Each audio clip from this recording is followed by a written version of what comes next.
भारत की है कहानी सदियों से भी पुरानी है, ज्ञान की ये गंगा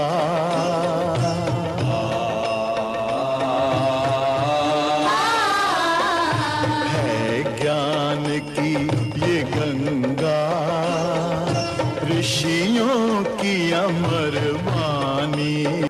ऐसे अनेक जितने भी दरबार चलते हैं, मैं कहता हूं, मैं खुली चुनौती देता हूं कि कोई भी पाखंडी मेरे सामने आकर के अपनी शक्तियों को सिद्ध करके दिखा दे। इस देश में इतने बड़े बड़े ऋषि महर्षि हुए, इतने बड़े साधक हुए, इतने बड़े सिद्ध लोग हुए, क्या उन लोगों ने यही काम किया?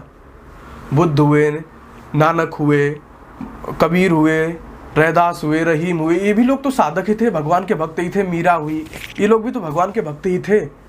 ऋषि मुनि भी हुए, क्या उन लोगों ने यही काम किया? पतंजलि ने योग दर्शन लिखा, ऋषियों ने वेदांत लिखा, न लिख करके खाली यही बकवास कर देते, वो भी बैठ के सबके दुख हरते रहते। क्यों मोक्ष की बातें की जाती हैं? क्यों मुक्ति की बातें की जाती हैं? वेदांत कहता है कि अच्छे कर्म करो और अपने आप को पहचानो। क्यों पहचानो भाई? सारे दुख तो हमारे वैसे ही कट गए। संसार में रहते हुए भी बाबा जी ने छू मार दिया, कैंसर खत्म, बाबा जी ने छू मार दिया, सारे रोग कट गए। ये भी तो है ना।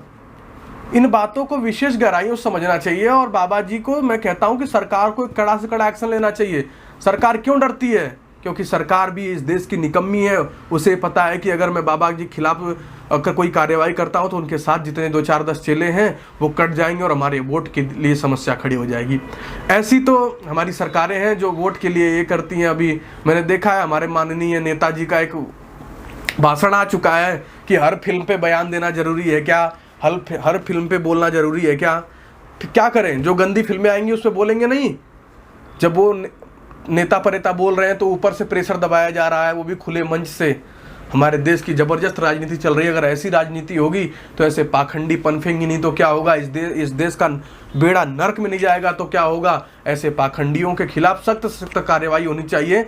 और मैं कहता हूं कि सरकार को एक पहल उठानी चाहिए जिस पहल से ऐसे पाखंडियों का डेरा डंबर बिल्कुल डोल किया जाए और ऐसे लोगों को बिल्कुल जेलों में बंद किया जाए। नहीं तो इस देश का सर्वनाश होने में बहुत ज़्यादा टाइम नहीं लगेगा। इतना ही कह के मैं अपनी वाणी को विराम देता हूँ। जय श्री कृष्ण।